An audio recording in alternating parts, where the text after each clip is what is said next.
તો હું આવી ગયો છું ઘરની પાછળ ગાયોને ઘાસચારો નાખવા. અને ઘરની બહાર જોઉં છું ત્યારે વરસાદ તો ચાલુ છે. વરસાદ ચાલુ છે પણ આપણે તો ઘાસ તો નાખવી પડશે. તો હું અત્યારે ઘાસ નાખી દઉં ગાયોને.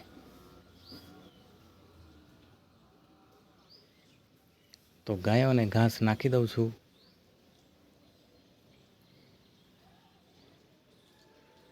ગાયોને ઘાસ નાખી દીધી છે ને ગાયો મસ્ત રીતે ચરવા લાગી છે.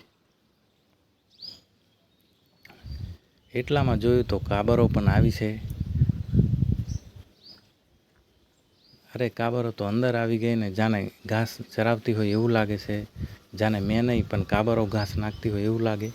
અને આ છે આપણો વાસરડો, એને પણ ઘાસ નાખી દીધી છે અને એ પણ ચરવા લાગ્યો છે. તો ગાયો ને વાસરડા મસ્ત રીતે ચરવા લાગ્યા છે અને મારું કામ